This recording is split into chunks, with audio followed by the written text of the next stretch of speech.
is the co-organizer of this celebrated seminar, Matthew Russell, who will speak about very neat non-commutative recurrences, generalizing famous conjectures by famous people. Okay, thank you very much, Dr. Z, and thank you all for coming.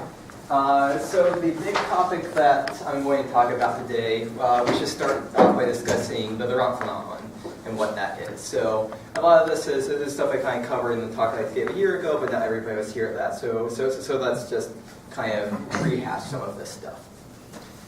Okay, so Laurent phenomenon, we'll get to that in a second, but it's best to start off with it with a concrete example. And so let's start off with the Somos 4 sequence. So this is a sequence that we start off by saying that A1, A2, A3, and A4, they're all identically equal to 1. And then after that, we, for n bigger than 4, we define things by A sub n is going to be A sub n minus 1 times A sub n minus 3 plus A sub n minus 2, that quantity squared, and then divide that by A sub n minus 4. So this is the formula that we use when n is bigger than 4. And so clearly this is going to give some sequence of rational numbers. Everything in here is going to be rational. But let's start calculating out just a couple terms here. So for example, A5 is, so that's going to be 1 times 1 plus 1 squared, all over 1 is 2. A sub 6 is going to be, now it's 2 times 1, so this is A5 times A3 plus A2 squared, all over A4 squared, all over A1, and so that gives us 3. The next couple ones, let's spare the calculations, but A7 is 7, and A8 is 23, and here's where things start to get interesting. Because now kind of the A sub n minus 4 is not going to equal 1. So when we go ahead and calculate out A8, we end up, we get, or sorry, A9, yep. A9, we end up getting, so that's 23 times 3 plus 7 squared all over 2 gives us 118 over 2, and hey, that cancels out, and so we're just left with 59. Yeah, 50% chance for this. 50%, yeah. So this is so the spoiler that's coming up is that these terms are all going to be integers, and so this isn't a very convincing, as Dr. Z says, 50% chance that I could just be pulling your leg or something. A10 is going to be 59 times 7 plus 23 squared over 3, and so that is 942 over 3, 314. So, I guess that's a 33% chance of that happening. So, I don't know if these are independent in some sense. You figure out the probability that I'm still making this up. And then A sub 11 ends up being 10,703 over 7. Which is 1529. And by now we should be thinking that there's strong evidence that yes, these are all going to be integers. And in fact, they are all integers. So just a little bit of background here. So Somos, Michael Somos, mathematician, he discovered these sequences. There's a whole family of them back in the late 80s, I believe, and kind of posed as a question, like these, you calculate it out, I forget the first couple hundred terms, I think, or so, always gets integers. Ask the question, can anybody prove this? And so a couple of different proof approaches for doing this kind of came up. But most of them tended to be rather ad hoc in nature. So for example, you can just do a kind of straightforward argument using modular arithmetic and stuff like that. But those arguments usually only work for to prove this special sequence, this one particular sequence was always integral. And the thing that happened was that people quickly started to find other sequences as well. And so people started other sequences kind of this form. We can think of this. We can rewrite our sequence as a sub n minus 4 times a n equals a n plus 1 times a n plus 3 plus a sub n plus 2 squared.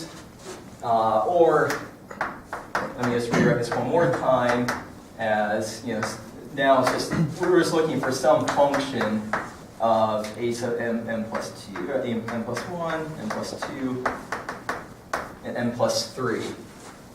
And so I could change the order. So instead of, so I could, instead of being plus 4, it could plus 5, plus 6, plus 3, stuff like that. Or I could kind of change this function over here. Change the rule that goes from 1 to the rule for recursively defining our sequence. The other thing that kind of comes up here, and this is quite important, is let's say instead of starting off with A1, A2, A3, A4 all equal to 1, let's just say that we start off when we just use formal variables. So I'm just going to say A1 is some formal variable x1, A2 is some formal variable x2, A3 is x3, A4 is x4, but I'm still going to use the same recurrence after that. And so here, I can just say that A5 is going to be x4 times x2 plus x3 squared all over x1. Let's do another one just so we get a sense of what's going on here. A6 is going to be A5, which is this.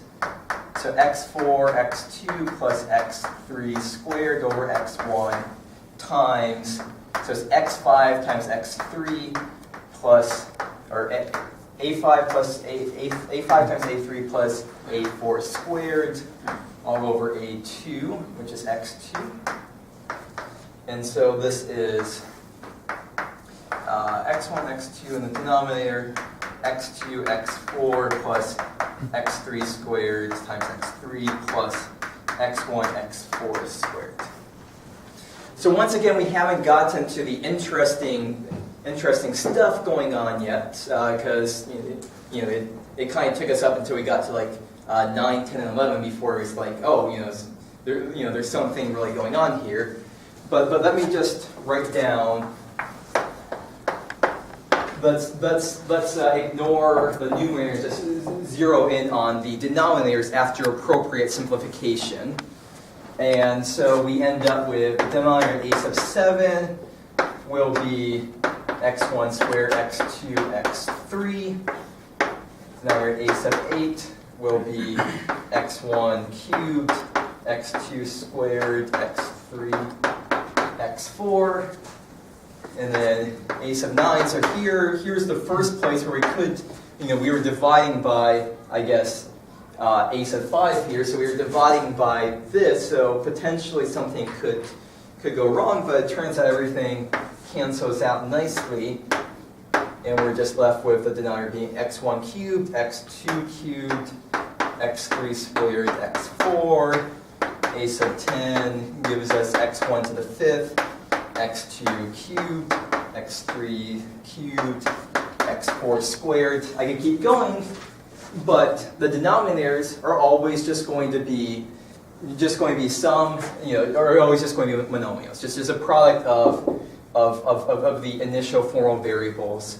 So no plus signs, no minus signs, just down there, just a single monomial, which means so these are all so every an, all an's will be Laurent polynomials. And so that is where I wrote, back the very first thing I wrote on the board, Laurent phenomenon. That's where this name comes from. So so this sequence possesses the Laurent phenomenon. Whenever we start off with formal variables x1, x2, x3, x4, or more generally, whatever sequence we start off with, it could be a different order, stuff like that. Whenever we can express the entire sequence as Laurent polynomials of the initial formal variables, we say that has the Laurent phenomenon. And the important thing here is that just in case you're really perhaps you're like me and you really just care about like integer sequences at heart and stuff like that. As soon as we know that the sequence has the Laurent phenomenon, that immediately implies the integrality of the underlying sequence, because that's just sticking in 1, 1, 1, 1 here, so the denominator will just be 1. And so people started finding other sequences that had this Laurent phenomenon, and again, kind of like changing order, changing its function. And so, about a decade ago, maybe a little bit longer than that by now, Fomin and Zelevinsky started a study of cluster algebras. And one of their very first papers, when they were developing this whole theory of cluster algebras, was called the Laurent phenomenon, and they proved, and they just kind of found very powerful conditions for determining which sequences do in fact have the Laurent phenomenon and stuff like that. So, anyways, that's one. So there's lots of high-powered algebraic tools that can be used to prove this sort of stuff. Okay, so far, everything here has been commutative. So let's shift, now let's kind of do everything instead of things being commutative. Let's start making things non-commutative. So instead of, so now, we're just going to, loosely speaking, we're just going to be starting out with formal variables, but they don't commute anymore. And kind of as a result, the cancellation is going to get trickier because this division won't quite be division x a little bit weird. We're going to have to be multiplying by inverse either on the left or the right, and then we have to be able to manipulate to cancel stuff out. Multiplication, it's non-commutative. Things are going to get trickier here. So, anyways, there was a conjecture due to Kontsevich about these non-commutative recursions. So this is this wasn't how it was originally stated, but it's equivalent. So let's say we start with formal variables y1 and y2, and then just for good measure, let's have whenever we're doing non-commutative stuff, we need commutators around to make things go a little bit more smoothly. So z is y2 inverse, y1, y2, y1 inverse. And then let us define our recursion is going to be y sub k plus 1 times z y sub k minus 1 is exactly equal to 1 plus yk to the rk, where this rk is going to be r1 or r2 or r1 or r2 based on the parity of k. And then those are both positive integers. And so we define so here we're doing this definition for k not equal to 1 or 2. And so the question here, does this sequence possess the Laurent phenomenon? When we go ahead and calculate out what y sub, so for example, we want to figure out what y sub k plus 1 is, we end up with y sub k plus 1 is going to be 1 plus yk to the rk times yk minus 1 inverse z inverse. And so we have this inverse floating around, and that's not nice. And we like to, can we cancel out in a nice way to show that we have the Laurent phenomenon? And so, anyways, this conjecture is people kind of chipped away at different cases of this conjecture. But sure enough, we have a theorem that's actually due Berenstein and Rettot, the very own Rettot, which is that each yk is non-commutative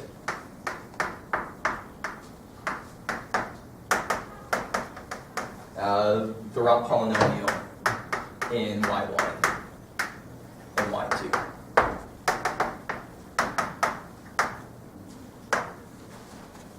And so so that's a theorem, and the proof more or less boils down to this. Let me just write this up on the board. So you basically see that y sub k plus 4 is going to be z yk plus 3 z. Let me put proof here in quotes so I don't want to act like I'm actually proving it. The point here is that it was found by actually more or less, calculating out what each term was. And so it's a little bit of a nasty expression, but it's something that I'm willing to write down on the chalkboard, which is not true for everything that I'm going to discuss in this talk. So let's see, times, I guess I have to, 3 lines here.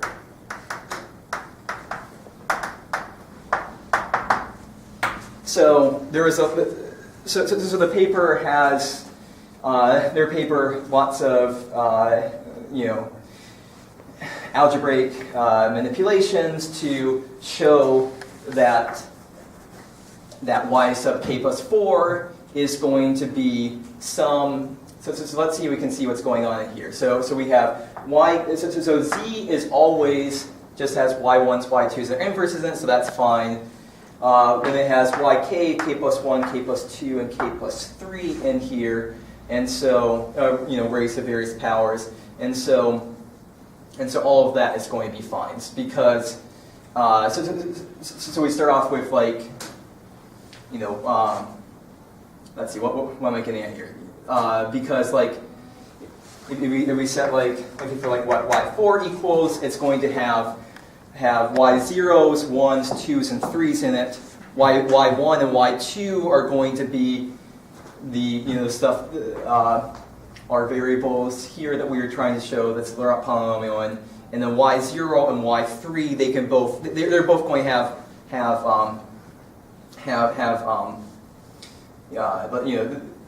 they're both going to be some Laurent polynomial in y1 and y2. And so kind of by induction, this is enough to show. Oh, so this original recurrence, the defining recurrence, does not at all imply Laurent polynomial. So what they did, they come up with a more complicated recurrence with higher order that does immediately imply by induction. Right. Yeah. That makes sense. Yeah. It's a really nice little proof that just using straightforward. Yeah, it's an elementary proof and quite nice. Yeah, and once you know the proof is probably going to be computerized. Yeah, so that's actually I will discuss a little bit later on, kind of where just the where the computer kind of comes into this whole thing, this being an experimental mathematics talk and all that. Where does y0? You hadn't mentioned y0. Yeah. How did that come in? Yeah. Sorry about that. We can define this for all. So we're going to use this to go for all k, all integers k. So we can go use the recurrence to go backwards as well. So I guess we're going to end up with this one will give us y2 z y0 equals 1 plus y1 raised to some power. And so we can use that to find y0. So everything's in terms of y1 and y2. Everything, yeah. So we can use, thanks a lot. These are great questions. We can use this single recurrence here to write every term of each yk in terms of y1s and y2s. That's a given. The nice thing is that it turns out after appropriate cancellation and simplifications, it turns out to just be the Laurent polynomials in y1 and y2. That's the theorem, and that's quite nice. Okay, so there's nothing too much new here so far, but now let's kind of start talking about some new stuff. And so going back over here, which is stuff I'm just about to erase, let me just discuss it before I erase it. So you see kind of like, we could play around with the order of the recurrence here. We could play around with the function that we're using over here. And so what I'm going to start discussing is generalizing this in terms of higher order recurrences, and also more complicated, more interesting polynomials. So instead of, like in this problem, in this question, it's like here we have a function that is 1 plus x to some power is going to be our polynomial there. So I'm going to do it for a larger class of polynomials.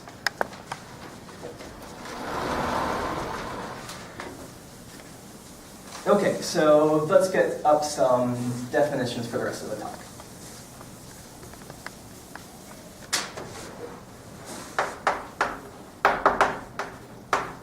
Okay, so we're going to fix positive integer k bigger than or equal to 2. Now we're going to take lots of formal variables. So a1, a2, ak, b1, b2, and bk, and then also y1 to yk. I should say before I get too much further into this. So there's kind of like I want to make it clear that I'm not just kind of jumping straight from like that and generalizing straight to the work I'm about to show you. So Professor Redtalk and his collaborator, they do have a preprint online in which there's kind of a secondary step in here. So I'm kind of generalizing their generalization in there, and so. This usage of having lots of formal variables and stuff like that is, and instead of just the one commutator z, you'll see that these a's and b's all kind of have to do with commutativity. That's something that's due to their work. So we start off with these formal variables, and then we can also recursively define a sub n plus k is going to be b sub n inverse b sub n plus k, a sub n inverse. So now we have a sub n and b sub n defined for all for all n's.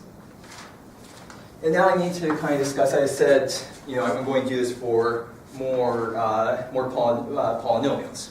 And a specific type of polynomial I need to define is what's known as monic palindromic polynomials. Okay, so we all know what monic means. Palindromic means that the sequence of coefficients that you get from the polynomial forms a palindrome. So it's best just to put up an example.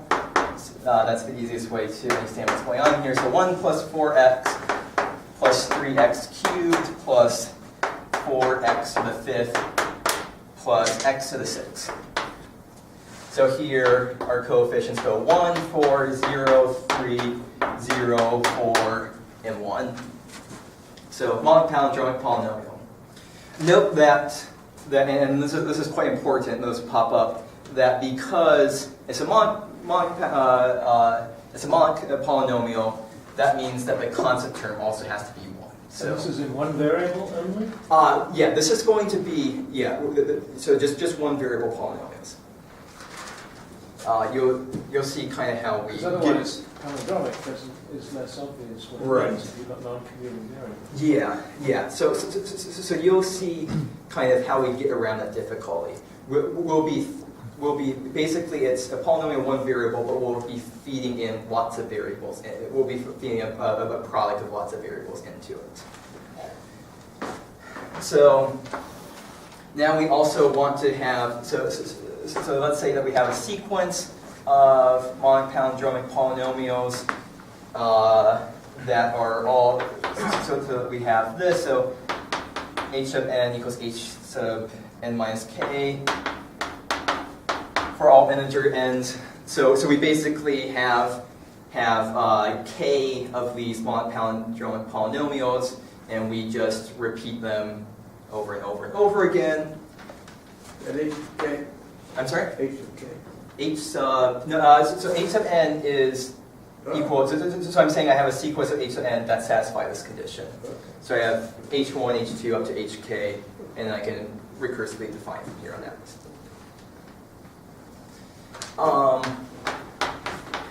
And let me just kind of say that, we're on the same page notationally. Hn of x is going to be, so here's my degree, and then p sub n xi. So it looks a little bit more complicated than it actually should be. It's just I just need a way to represent, like the coefficients will be important and stuff at various points in time. We'll see. There's a heck of a lot of work that I do in here, in which it's like I'll take the monic palindromic polynomial and then like I'll subtract off the largest term, or subtract off the constant term and stuff like that. And so writing it like this can facilitate some stuff. Well, I haven't defined a recurrence yet on the y's, and that's going to be the big exciting thing. And so here is how we are going to define the y's for all other integers. So y sub n plus k times yn is going to be, so we take the nth polynomial and we feed in the following thing: an yn plus 1, an plus 1, yn plus 2, up to yn minus k, n plus k minus 1 times a sub n plus k minus, is that right? Yeah, that looks right. So we're feeding, so it's kind of like in the commutative case, we would be feeding in like y sub n plus 1 times y sub n plus 2 times all the way up to y sub n plus k minus 1 into the polynomial. So this is just a single variable polynomial, but feeding in the product of everything into the whole thing. And so, but it's not commutative, and we have the variables floating around here. This is going to be a whole mess. We have to write this all the way out all the time. So let me just make up some definitions. And this, again, this is these are kind of borrowed from Professor Redtock's paper. So a sub n minus 1 yn. So basically, kind of like the thing that's inside the argument to our function here. We're going to call this y sub nm minus signs, kind of. So this holds if n is less than m,